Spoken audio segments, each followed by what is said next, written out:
Hola a todos, ¿cómo están? Muy buenos días. Hoy estamos un poquito retrasados, algunas cositas familiares, pero bueno, son las 3:49 p.m.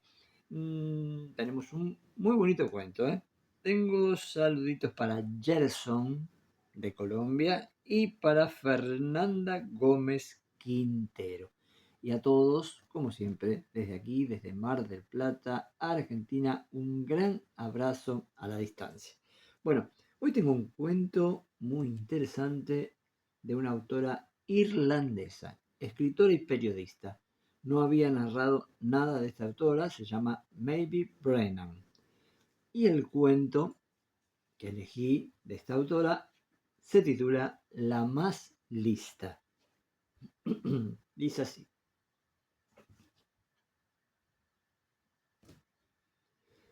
No hace mucho tiempo pasé unos días en Washington, en casa de mi hermana pequeña, Deirdre, que está casada y tiene 4 niños.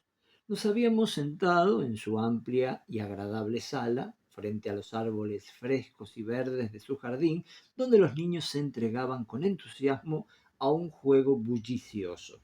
Entonces empezamos a hablar, como tantas veces, de cuando éramos pequeñas. Nos llevamos menos de 2 años. Pasamos la infancia en Dublín, la mayor parte del tiempo en una casa pequeña del barrio de Ranelagh. La primera vez que recuerdo haberte visto, dije yo, fue antes de que fuéramos a vivir a Ranelagh. Tú debías de tener 18 meses. Alguien te tenía en brazos y tú agarraste el gorro de Emer, se lo quitaste de la cabeza y lo tiraste al fuego. Y ella se echó a llorar. Era un gorro de lana nuevo. Emer es nuestra hermana mayor. No me acuerdo, dijo Derry, pero parecía complacida con la idea del gorro en llamas. El siguiente recuerdo que tengo de ti, continué, es de cuando tenías unos 3 años. Vivíamos en Ranelagh. Entré en el dormitorio del medio y te encontré desnuda gritando que alguien te vistiera. Y te vestí. Tampoco me acuerdo de eso, dijo Derry. ¿Y recuerdas cuando tenías 6 o 7 años y casi te dio el baile de San Vito? Temblabas y lo tirabas todo por toda la casa. De eso sí me acuerdo muy bien, dijo Derry sonriendo. Mientras hablábamos, ella le tomaba el ruedo a un vestido de algodón rosa para su hija mayor. Yo le miré las manos, tan firmes y seguras, con la aguja, y pensé en cómo habíamos temido que perdiera la capacidad de usarlas.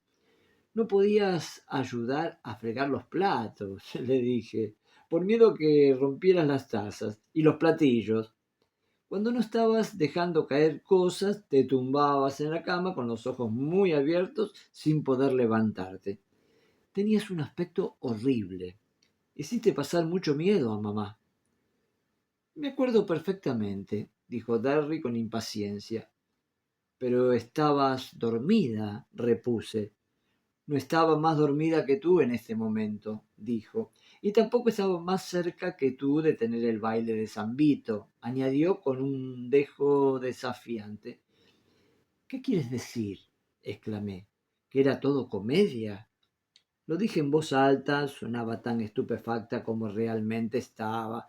La delicada salud de Derry había tenido un peso muy importante en mi niñez.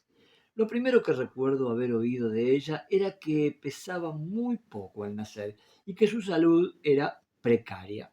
Mi madre siempre nos vestía exactamente iguales y la gente nos llamaba las gemelas de la señora Brennan. Pero yo era la grande y la fuerte, y ella era la pálida y delgada, siempre a mi lado, siempre silenciosa, mientras yo hablaba sin parar.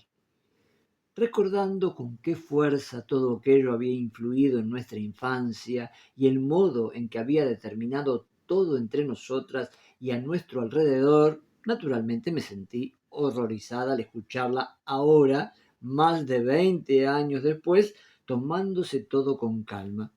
Decidí que me estaba tomando el pelo. Estás de broma, ¿no? Dije. No, contestó. «¿Pero por qué lo hacías?», le pregunté. «Bueno, por una parte, así me ahorraba fregar los cacharros», dijo. «Y también era demasiado delicada para ir mucho al colegio, acuérdate». «Todos aquellos cacharros que yo fregué», dije, «y nunca se lo dijiste a nadie». Ella me miró exasperada. Eso habría sido una estupidez, ¿no? La gracia era que nadie lo supiera. «¿Y has mantenido el secreto todos estos años?», dije. «La verdad es que no lo había pensado durante años hasta que tú me lo has recordado ahora. Claro que tuve alguna gripe y también aquellos sabañones en invierno». Se echó a reír. Y yo también me reí, aunque no del todo convencida. En aquel momento, dos de sus hijos empezaron una batalla bajo las ventanas y ella corrió fuera a investigar y me dejó pensando en su duplicidad todos aquellos años, cuando era tan pequeña y frágil que nadie se habría atrevido a acusarla de la más mínima ofensa, y menos aún de mantener la casa en vilo por su salud durante años.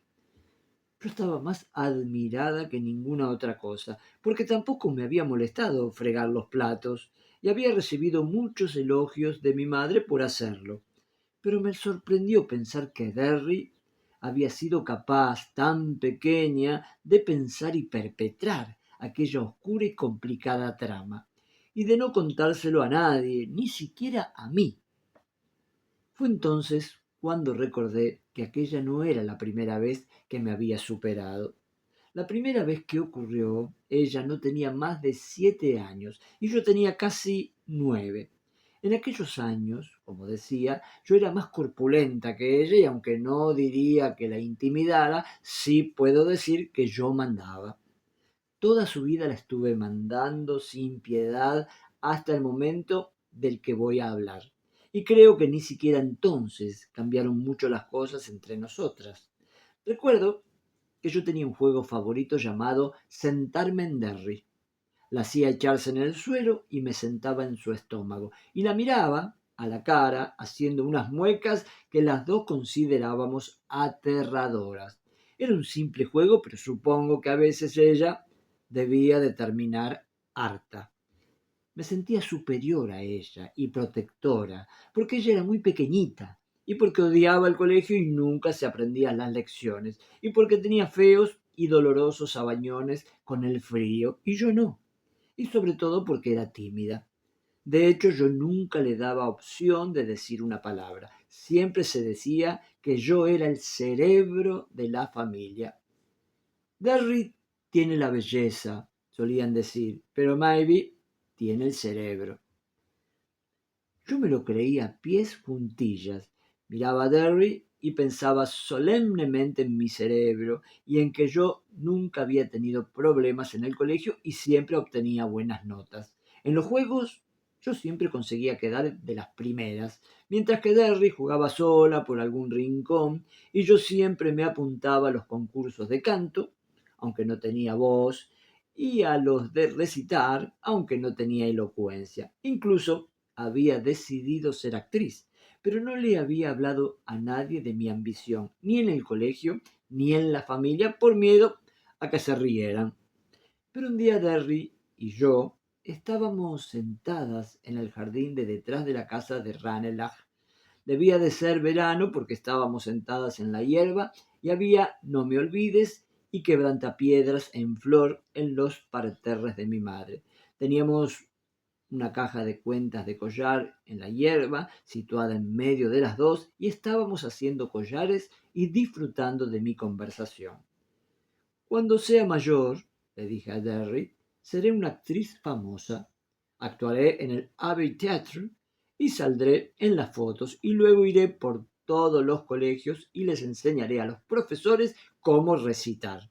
Iba a seguir porque no esperaba que ella tuviera nada que decir, pero entonces habló sin levantar la vista del collar. «No te hagas ilusiones», dijo claramente. Me quedé atónita. ¿De dónde había sacado la pequeña Derry aquella expresión? Yo nunca la había dicho y no estaba segura siquiera de haberla oído. ¿Quién se lo habría dicho? Me quedé callada, estupefacta. No tenía nada que decir. Por primera vez se me había ocurrido que Derry tenía cerebro. Más cerebro del que yo tenía, tal vez.